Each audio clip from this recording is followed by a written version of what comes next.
तो basically Indian economy on the eve of independence, इसमें हमें हमारी इकोनॉमी के बारे में पढ़ना है इंडिपेंडेंस के समय और ब्रिटिश रूल के समय, यानी इंडिपेंडेंस से पहले ब्रिटिश रूल का टाइम पढ़ना है और कैसे ब्रिटिश रूल ने हमारी इंडियन इकोनॉमी को एक्सप्लॉइट करा था, पूरी तरह से ख़त्म करा था, हमें इसके बारे में पढ़ना है। तो सबसे पहले अगर हम इस चैप्टर में देखें तो हमें पढ़ना है ओरिजिन ऑफ ब्रिटिश रूल। तो जैसा कि हम सबको पता ही है, ब्रिटिशर्स ने इंडिया पे अराउंड 200 ईयर्स तक अपना राज करा, 200 ईयर्स तक राज करा। सारे इंडिया के रॉ मटेरियल सब कुछ एक्सप्लॉइट कर दिया गया, इंडिया की इकोनॉमी पूरी तरीके से ख़त्म कर दी गई। तो देखते हैं क्या क्या करा उन्होंने और कैसे कैसे करा। तो बेसिकली अब हम बात कर रहे हैं ओरिजिन ऑफ ब्रिटिश रूल, जो कि हुआ था 1757 में। ये बेसिकली ओरिजिन आया था बैटल ऑफ प्लासी की वजह से। जब बैटल ऑफ प्लासी फॉट हुई थी,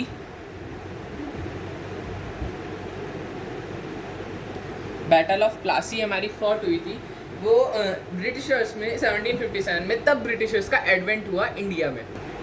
उसके बाद से ही इंडिया के सारे रिसोर्सेज ब्रिटिशर्स ने एक्सप्लॉइट करे। अब हमें तब तक पता नहीं चलेगा कि कैसे एक्सप्लॉइट करें जब तक हमें ये नहीं पता होगा कि हमारे इंडिया की इकोनॉमी 1757 से पहले कैसी थी। तो अब हमें थोड़ा सा उसके ऊपर ओवरव्यू लेना होगा। तो सबसे पहले देखते हैं कैसी थी। सबसे पहले हमारी इंडिया थी, वो थी प्रॉस्परस नेशन, प्रॉस्परस इकोनॉमी थी हमारी इंडिया की। प्रॉस्परस इकोनॉमी का मतलब होता है कि जो इकोनॉमी हम अपने सेल्फ रिलायंट के लिए, यानी अपने यूज़ के लिए, सिर्फ सेल्फ रिलायंट जो हम अपने लिए यूज़ करें,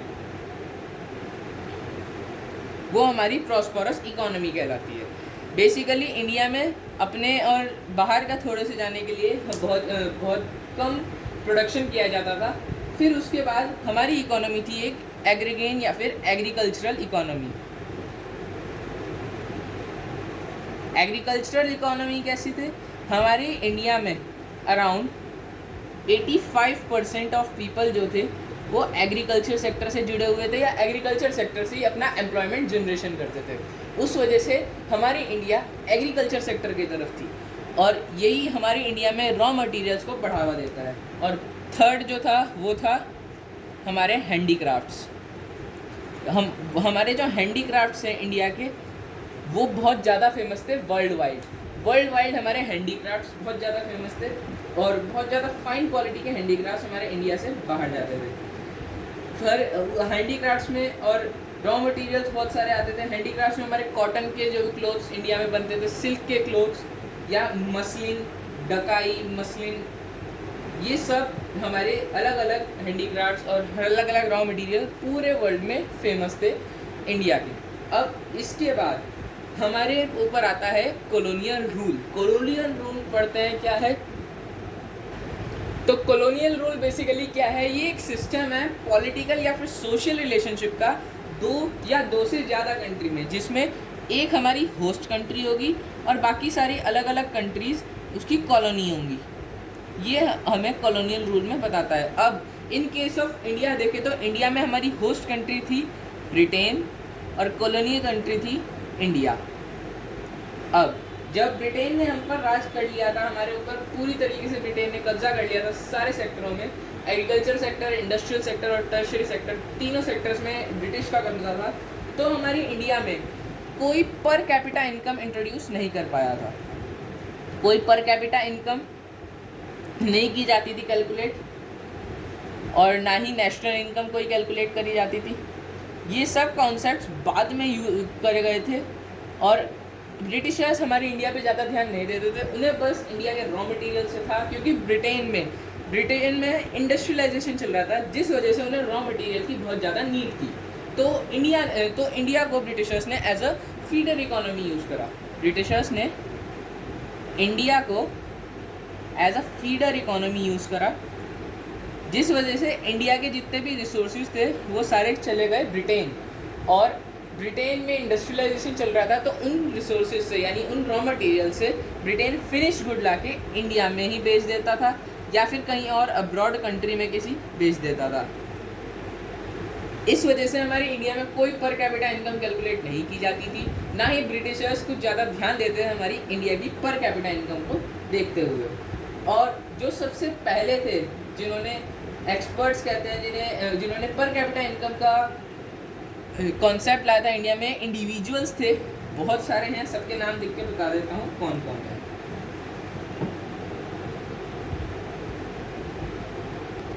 तो ये कुछ नाम है जिन्होंने इंडिया में per capita income concept introduce करा था, लेकिन क्योंकि ये सिर्फ कुछ ही थे तो इसमें किसी एक पर्सन का ही जो हमारा डिसीजन था वो इम्पोर्टेंट माना गया, वो है VKRV राव।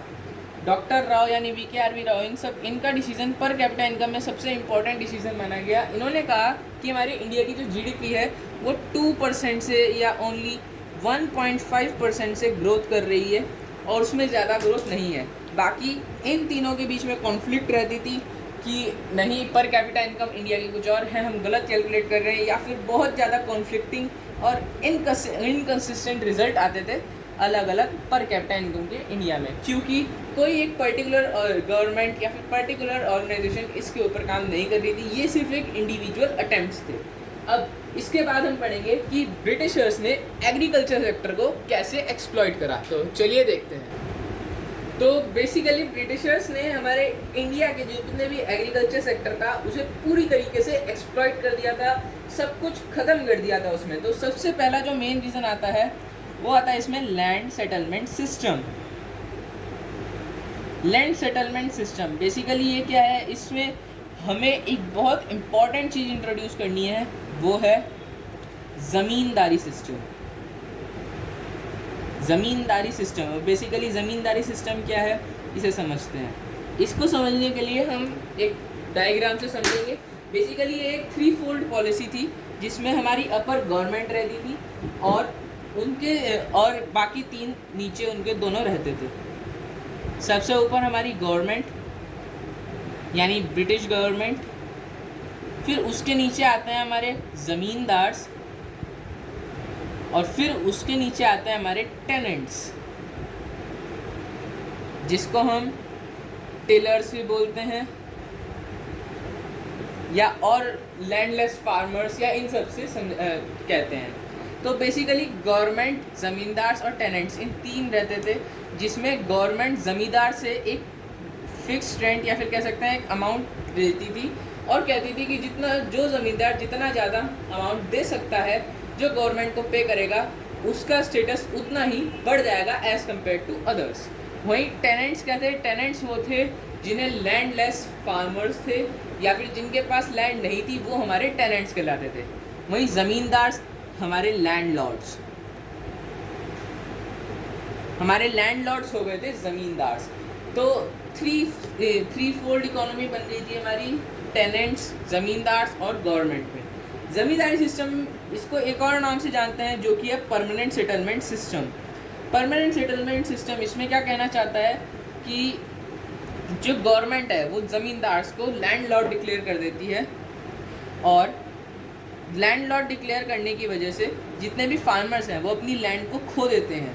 फिर उसके बाद जो ज़मींदार्स हैं वो फार्मर्स से काम करवाते हैं उस लैंड पर जो उनको दी गई है बाय गवर्नमेंट या फिर बाय एन ऑफिशियल, और फिर उसके ऊपर काम करते थे टेनेंट्स। और फिर टेनेंट्स जो भी उस लैंड पर काम करने से जो भी पैसा कमाते थे उस पर एक टैक्स पे करना पड़ता था टेनेंट्स को, ज़मींदार को, जिसको बोलते थे लगान। तो बेसिकली और कुछ नहीं, टेनेंट्स ज़मींदार्स के नीचे काम करते थे और ज़मींदार गवर्नमेंट के नीचे काम करती थी। टेनेंट्स को ज़मींदार को लगान पे करना आता था और ज़मींदार गवर्नमेंट को एक फिक्स रेंट या फिर कुछ टैक्स पेबल करती थी और बाकी जो पैसा बचता था वो अपनी लग्जरीज पे स्पेंड करती थी, क्योंकि ज़मींदार को ये हक दिया गया कि वो टेनेंट से कितना भी पैसा मंगवा सकते हैं, कितना भी पैसा इनके यूज़ से ले सकते हैं और जो जितना ज़्यादा पैसा लेगा उसका स्टेटस उतना ही बढ़ जाएगा। यही था ब्रिटिश गवर्नमेंट का मेन मोटिव कि हमारे टेनेंट्स, हमारे फार्मर्स को पूरी तरह से एक्सप्लॉइट कर दो, जिससे एग्रीकल्चर सेक्टर अपने आप एक्सप्लॉइट हो जाएगा। अब इसके बाद सेकंड रीज़न आता है commercialisation of agriculture. Basically commercialisation of agriculture और कुछ नहीं है, जो हमारी कंट्री थी वो प्रॉस्पेरस इकोनॉमी थी, उस वजह से हमारी कंट्री में फूड क्रॉप्स ज़्यादा उगती थी as compare to cash crops. अब ये समझते हैं फूड क्रॉप्स और कैश क्रॉप्स क्या होता है। तो कॉमर्शियलाइजेशन ऑफ एग्रीकल्चर बेसिकली और कुछ नहीं है। कॉमर्शियलाइजेशन ऑफ एग्रीकल्चर का मतलब है फूड क्रॉप्स की जगह शिफ्ट हो जाओ कैश क्रॉप्स की तरफ। कैश क्रॉप्स क्या है? हमारी कॉटन, जूट, ये सब हमारी कैश क्रॉप्स हैं। और फूड क्रॉप्स तो आप समझ ही गए होंगे नाम से, जैसे वीट, राइस एक्सेट्रा, ये सब हमारी फूड क्रॉप्स हैं। तो जो ब्रिटिशर्स थे उन्हें इंडिया से रॉ मटेरियल चाहिए होता है, क्योंकि वो इंडिया को as a feeder economy use करते हैं और साथ साथ इंडिया की जो इकोनॉमी है उससे सारे रॉ मटेरियल लेके जाना होता है। उन्हें फूड क्रॉप्स कम चाहिए होती है as compare to cash crops. Cotton, jute, ये सब हमारे रॉ मटेरियल्स में आते हैं। इसलिए वो गवर्नमेंट जो थी हमारी ब्रिटिश गवर्नमेंट, वो टिलर्स से कहती है कि हम कैश क्रॉप्स को थोड़ा सा महंगे में लेंगे as compare to food crops. इसलिए मैक्सिमम जो फार्मर्स थे वो कैश क्रॉप्स की जगह, फूड क्रॉप्स की जगह कैश क्रॉप्स ग्रो करना शुरू कर दिया। हमारी फार्मर्स ने कैश क्रॉप शुरू कर दिया, लेकिन उनसे उसे कोई फ़र्क नहीं पड़ा, क्योंकि ज़मींदार फार्मर्स से फिर अपना सारा रेंट या फिर लगान ले लेते थे और उनके पास उतना ही पैसा रह जाता। अब इसके बाद आता है low level of productivity. Low level of productivity का मतलब क्या है? Basically low level of productivity, हमारे इंडिया एक ट्रेडिशन के ऊपर काम करता था, एक ट्रेडिशनल मेथड यूज़ करता था फॉर प्रोडक्टिविटी। कोई मॉडर्नाइजेशन यूज़ नहीं होती थी, क्योंकि ब्रिटिशर्स चाहते थे कि एग्रीकल्चर सेक्टर एक्सप्लॉइट हो जाए, सिर्फ रॉ मटेरियल हमें प्रोवाइड करवाए। और लो लेवल ऑफ प्रोडक्टिविटी की वजह से लैंड में इतने रॉ मटेरियल्स नहीं एक बारी में उग सकते थे, और हमारे इंडिया में ट्रेडिशनल मेथड यूज़ करे जाते थे as compare to modern methods. Traditional methods में कौन से? हाथ से गुड़ाई करना, और ये पुराने मेथड्स यूज़ करे जाते थे लैंड को वापस से प्रोडक्टिव बनाने के लिए, और फिर उसके बाद जो लैंड थी कैश क्रॉप्स उगाने के लिए उसे बहुत ज़्यादा प्रोडक्टिव होना होता है। अब इसके बाद आता है स्केर्सिटी ऑफ इन्वेस्टमेंट। अब स्केर्सिटी ऑफ इन्वेस्टमेंट तो पढ़ने से ही समझ आ रहा है कि हमारा कोई इन्वेस्टमेंट ना होना किसी एक पर्टिकुलर सेक्टर में, यानी एग्रीकल्चर सेक्टर में कोई इन्वेस्टमेंट ना होना। एग्रीकल्चर सेक्टर में कोई इन्वेस्टमेंट ना होना का मतलब है कि एग्रीकल्चर सेक्टर में ब्रिटिशर्स ने कोई मॉडर्नाइजेशन अडॉप्ट नहीं करवाई, कुछ मॉडर्न ड्रेनेज सिस्टम नहीं लगवाया, ना ही कोई और मॉडर्नाइजेशन मेथड जो फार्मिंग में हेल्प हो वो करने दिया।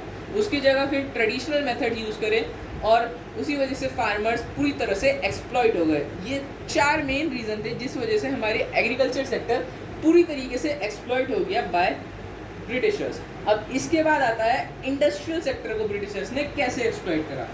तो चलिए समझते हैं इंडस्ट्रियल सेक्टर के बारे में। अब बेसिकली हम बात कर रहे हैं इंडस्ट्रियल सेक्टर की। तो इंडस्ट्रियल सेक्टर में क्या है? इंडस्ट्रियल सेक्टर में हमारे हैंडीक्राफ्ट्स आते हैं। इंडिया में हैंडीक्राफ्ट्स बहुत ज़्यादा फेमस थे, और भी बहुत सारी चीज़ें हैं इंडिया की जो उस समय पे बहुत ज़्यादा फेमस थी। तो बेसिकली ब्रिटिशर्स ने जैसे एग्रीकल्चर सेक्टर को पूरी तरह से एक्सप्लॉइट करा, वैसे ही इंडस्ट्रियल सेक्टर को एक्सप्लॉइट करा bye decentralisation.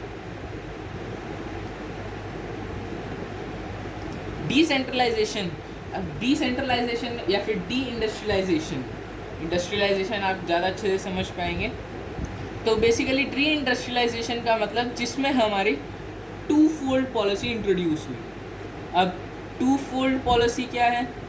Basically 2 fold policy ये है कि जो ब्रिटेन से इंडिया में गुड्स आएंगे, फिनिश्ड गुड्स, उन पे टैक्सेस और टैरिफ्स बहुत ज़्यादा कम हो जाएगा, और इंडिया से ब्रिटेन में जो रॉ मटेरियल जाएगा उस पर भी टैक्सेस बहुत ज़्यादा कम होंगे। लेकिन अगर इंडिया से कोई फिनिश्ड गुड, कोई फिनिश्ड प्रोडक्ट ब्रिटेन जाएगा या कोई अदर कंट्री जाएगा तो उस पर टैक्सेस बहुत ज़्यादा हाई होंगे, और उस वजह से हमारे हैंडीक्राफ्ट्स बाहर जाना बहुत ज़्यादा कॉस्टली पड़ गए एज़ कम्पेयर टू हमारे रॉ मटेरियल्स बहुत ज़्यादा सस्ते पड़ने लग गए, और उन्हें इंडिया से रॉ मटेरियल चीपर वे में जाने लगा ब्रिटेन, और वहाँ से फिनिश गुड बहुत ज़्यादा सस्ते में आने लगा क्योंकि उन पर टैक्सेस बहुत ज़्यादा कम लगाए गए। सबसे पहला twofold policy deindustrialisation, जिसमें इंडस्ट्रियल सेक्टर में हमारी हैंडीक्राफ्ट पूरी तरह से खत्म हो गया। अब इसके बाद आता है adverse effect of decline of handicraft industry. अब हैंडीक्राफ्ट इंडस्ट्री को बेसिकली कैसे करा, हमारे इंडिया में टैक्सेस बढ़ने के कारण कई सारे लोग अनएम्प्लॉयड हो गए। जो लोग एग्रीकल्चर सेक्टर से थे उनसे उनकी लैंड ले ली गई, ज़मींदार ने उनसे टैक्स लेना, लगान लेना शुरू कर दिया और साथ साथ हमारे फार्मर्स अनएम्प्लॉयड होना शुरू हो गए। उस वजह से अराउंड 10% ऑफ पॉपुलेशन एग्रीकल्चर से दूसरे सेक्टर्स की तरफ आई, लेकिन दूसरे सेक्टर्स में भी सेम चीज़ें हुई। फिनिश गुड को इंपोर्ट करने लग गए, रॉ मटेरियल्स को बाहर छोड़ने लग गए और साथ साथ लोगों को उनका काम नहीं देना, काम नहीं करने दे रहे थे। इस वजह हैंडीक्राफ्ट्स पूरी तरह से एक्सप्लॉइट हो गए। अब इसके बाद आता है थर्ड वन, जिसको कहते हैं lack of capital good industry. ये तो पढ़ने से ही समझ आ रहा है। जो हमारी कैपिटल गुड इंडस्ट्री है, जो ब्रिटिशर्स के टाइम पे बहुत ज़्यादा कम थी, जैसे डाबर इंट्रोड्यूस हुआ था 1800 में और हमारे टिस्को आया था 1907 में। तो ऐसी बहुत come good capital good industry थी जो अपना रेवेन्यू जनरेट कर पा रही थी ब्रिटिशर्स के टाइम पे। उस वजह से जब रॉ मटेरियल बाहर जाना सस्ता हो गया और फिनिश गुड बाहर से अंदर आना बहुत ज़्यादा सस्ता हो गया, तो हमारी इंडस्ट्रीज़ को बहुत ज़्यादा प्रॉब्लम फेस करनी पड़ी, क्योंकि कंपटीशन बहुत ज़्यादा बढ़ गया। जिस वजह से इंडस्ट्रीज़ का जो गुड था, जो हमारी कैपिटल गुड इंडस्ट्री थी, जो with in the India grow कर रही थी, वो बहुत ज़्यादा निल हो गया उनकी ग्रोथ, क्योंकि बाहर के finish good machine made goods थे as compare to Indian handicraft. और इंडिया का जो हैंडीक्राफ्ट था वो हैंड से पूरा बनाया जाता था, लेकिन मशीन प्रोडक्ट के सामने वो कुछ नहीं था। और साथ साथ हमारी कैपिटल गुड इंडस्ट्री में भी सेम हुआ। जो हमारे इंडिया के ट्रेडिशनल फॉर्म था, उसकी जगह मॉडर्न फॉर्म बहुत ज़्यादा फाइन क्वालिटी का था और चीपर पड़ रहा था as compare to Indian goods. अब इसके बाद नेक्स्ट आता है low contribution in GDP, gross domestic product. GDP में बहुत ज़्यादा कम कंट्रीब्यूशन होने लग गया। जो ग्रोथ रेट थी न्यू इंडस्ट्रियल सेक्टर की बहुत ज़्यादा निल हो गई, ग्रॉस वैल्यू एडेड बहुत कम होने लगा, जीडीपी बिल्कुल निल मानी गई हमारे कंट्रीब्यूशन में। अब इसके बाद limited role of public sector. Basically public sector का मतलब इसमें गवर्नमेंट से है। हमारी गवर्नमेंट पूरी तरह से थी नहीं, ब्रिटिश ने पूरा कब्जा करा हुआ था हमारे ऊपर, तो कॉलोनियल गवर्नमेंट यानी इंडिया की गवर्नमेंट कोई एक्शन नहीं ले पा रही थी एज टू ब्रिटिशर्स के ऊपर। इस वजह से हमारा पूरा इंडस्ट्रियल सेक्टर एक्सप्लॉइट हो गया, क्योंकि ना हमारे पास मॉडर्नाइजेशन थी, ना हमारे पास हैंडीक्राफ्ट्स के लिए कुछ अच्छा था। हम कंपटीशन में उनसे नहीं जीत पाए और हमारे रॉ मटेरियल बाहर जाना शुरू हो गए। इस वजह से हमारा इंडस्ट्रियल सेक्टर भी पूरी तरह से एक्सप्लॉइट हो गया। अब हम पढ़ेंगे हमारा फॉरेन ट्रेड। फॉरेन ट्रेड कैसे पूरी तरह से क्या हो गया, स्विस कैनाल का इंट्रोडक्शन क्या है और ब्रिटिश ने क्या करा हमारे फॉरेन ट्रेड को ख़त्म करने के लिए। तो बेसिकली फॉरेन ट्रेड हमारी इन 3 रीजंस की वजह से एक्सप्लॉइट हो गई। सबसे पहला था एक्सपोर्ट ऑफ प्राइमरी प्रोडक्ट्स, यानी कि raw materials and imports of finish goods. Primary products यानी कि हमारे रॉ मटेरियल जो थे वो इंडिया से बाहर जाना शुरू हो गए और उनकी जगह finish good, machine made goods हमारे इंडिया में आना शुरू हो गए, जिस वजह से हमारा कंपटीशन बढ़ा। हैंडीक्राफ्ट जितनी भी इंडस्ट्री थी सब एक्सप्लॉइट हो गई, सब कुछ एंड हो गया। उसके बाद monopoly control of British rule. जो हमारा ब्रिटिश रूल था वो बिल्कुल मोनोपोली था, सब अपने ऊपर करता था, उसे कुछ इंडियन गवर्नमेंट या फिर इंडियन जो कॉलोनियल गवर्नमेंट थी उस पर काम नहीं करने देता था, जिस वजह से इंडिया में मोनोपोली चलती थी ब्रिटिश रूल की। जो ब्रिटिश के एम्पायर कहते थे वो इंडिया को अडॉप्ट करना पड़ता था, क्योंकि कॉलोनियल सिस्टम में ऐसा ही होता है। अब drain of Indian wealth during British rule. India की जितनी भी वेल्थ थी वो सब कहाँ शिफ्ट होने लग गई, ब्रिटेन में। अब ब्रिटेन में शिफ्ट कैसे होने लग गई, जब इंडिया के पास रॉ मटेरियल ही नहीं बचता था इंडस्ट्रियल सेक्टर के लिए या सर्विस सेक्टर के लिए। इस वजह से इंडिया अपने इंडस्ट्रियल सेक्टर को बिल्कुल एक्सप्लॉइट की तादाद पे था। उस वजह से इंडिया में जितने भी एग्रीकल्चर सेक्टर थे उन सब का रॉ मटेरियल ब्रिटेन पहुंचने लगा फिनिश गुड की तरफ। इस वजह से हमारे इंडिया का पूरा इंडस्ट्रियल सेक्टर एक्सप्लॉइट हो गया, तबाह हो गया। अब इसमें एक टर्म आती है Swiss canal. Basically introduction of Swiss canal India के लिए और बहुत बड़ी मुसीबत हो गई, क्योंकि स्विस कैनाल 1869 में इंट्रोड्यूस हुआ था और इसमें पहले ब्रिटेन पहुंचने के लिए बहुत बड़ा रास्ता था, जो कि अराउंड 12,500 मील्स जितना बड़ा था।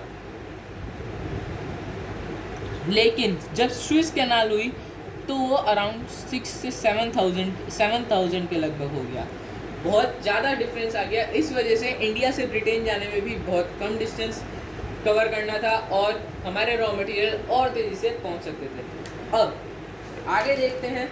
इंडिया में इतना कुछ तो तबाह हो गया, लेकिन ब्रिटिशर्स की इतनी बड़ी हमें कह सकते हैं अच्छाइयाँ भी देखने को मिली इंडिया में, जो कि अगर ब्रिटिशर्स ना आते तो इंडिया में पॉसिबल ही नहीं था। तो देखते हैं वो अच्छाइयाँ क्या हैं, पढ़ते हैं उस बारे में।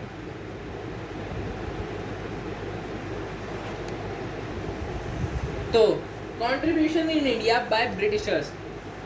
सबसे पहले ब्रिटिशर्स जब इंडिया में आए तो उन्होंने देखा इंडिया में रोड फैसिलिटी अच्छी नहीं है, उस वजह से उन्हें ट्रांसपोर्टेशन में भी बहुत ज़्यादा दिक्कत हो रही थी। तो ब्रिटिशर्स ने इंडिया में रोड्स का कंस्ट्रक्शन बढ़ा दिया, रोड्स की कंस्ट्रक्शन की तरफ ध्यान देना शुरू कर दिया और हमारी रोड्स पहले से अच्छी होना शुरू हो गई, यानी कि ट्रांसपोर्टेशन फैसिलिटी अच्छी होने लग गई। फिर उसके बाद इंट्रोडक्शन ऑफ रेलवेज हुआ लेट 1853 में इंडिया में, जब हमारी इंडिया फर्स्ट पैसेंजर ट्रेन चली थी बॉम्बे टू थाने, 34 किलोमीटर थी। 16 अप्रैल में रेलवेज का इंट्रोडक्शन हो गया इंडिया में। इस वजह से भी हम फास्टर वे में ट्रांसपोर्टेशन कर पाते थे ब्रिटेन की तरफ, लेकिन इसमें भी उनका फ़ायदा था और इंडिया का भी फ़ायदा था, क्योंकि इंडिया जब आज़ाद हुआ उसके बाद बहुत ज़्यादा एक्सप्लॉइटेड था, बहुत ज़्यादा दिक्कत में था इंडिया। जब 1947 में इंडिया आज़ाद हुआ, हम इतना बजट ही नहीं था इंडिया के पास कि वो रेलवेज़ का इंट्रोडक्शन कर पाता। तो रेलवेज़ का इंट्रोडक्शन भी बहुत ज़्यादा इम्पॉर्टेंट माना गया उस ब्रिटिशर्स के समय में। फिर आता है air and water transport. Air और वाटर ट्रांसपोर्ट भी इंट्रोड्यूस हुए थे on the time of Britishers. जब ब्रिटिशर्स थे तब एयर और वाटर दोनों ट्रांसपोर्ट चले थे, लेकिन एयर ट्रांसपोर्ट जो था उसमें हमारी प्राइवेट कंपनियां कह सकते हैं, इंडिया की कुछ कंपनी भी थी, जैसे टाटा की एयर इंडिया और एक्सेट्रा भी, बहुत सारी गवर्नमेंट की भी थी, इंडियन कॉलोनियल गवर्नमेंट की, जो कि एयर और वाटर ट्रांसपोर्ट में अपना कंट्रीब्यूशन दे रही थी। लेकिन वाटर ट्रांसपोर्ट इतना नहीं चल पाया as compare to air transport, क्योंकि वाटर ट्रांसपोर्ट बहुत ज़्यादा महंगा लगता था एज़ कम्पेयर टू एयर। अब कम्युनिकेशन, ये है हमारा मेन। कम्युनिकेशन कैसे बढ़ा? हमारे इंडिया में इंट्रोडक्शन हुआ टेलीग्राम्स का, टेलीफोन्स का, जिससे मैसेजेस करने में बहुत ज़्यादा ईजियर रहता था। यही हमारे मेन 4 पॉइंट्स है कंट्रीब्यूशन जो करा ब्रिटिशर्स ने इंडिया में। इस चैप्टर में इतना ही है। मैंने ज़मींदारी सिस्टम और ये सब कवर कर लिया है, और लेकिन एक चीज़ रह गई है जो कि है कंट्रीब्यूशन में self sufficiency of food grain production. India में पहले सिर्फ अपने लिए self reliant food grain production चलती थी, लेकिन सेल्फ रिलायंट की जगह अब इंडिया एक इंपोर्टर और एक्सपोर्टर दोनों हो गया था फूड ग्रेन्स का। और इसके साथ आता है इफ़ेक्टिव एडमिनिस्ट्रेटिव सेटअप। ये तो उस समय का सबसे ज़्यादा मेन पॉइंट मानता हूँ मैं, इफ़ेक्टिव एडमिनिस्ट्रेटिव सेटअप। बेसिकली इसमें और कुछ नहीं है, जो ऑन द टाइम चीज़ होती है ये हमें इसमें ही सीखने को मिलती है। ब्रिटिशर्स ने इंडिया में एक इफ़ेक्टिव एडमिनिस्ट्रेटिव रखा था। जो टाइम था ऑन टाइम सारे काम शुरू हो जाते थे, ऑन टाइम सब बंद हो जाते थे, कोई लेट काम नहीं होता था। और इसी के साथ यहाँ होती है हमारे चैप्टर की समाप्ति। हमने मेन और बेसिक जो भी हमारे सारे इम्पोर्टेंट टॉपिक्स हैं वो कवर कर लिए हैं। चलिए मिलते हैं नेक्स्ट वीडियो में किसी नए टॉपिक के साथ। तब तक के लिए जय हिंद।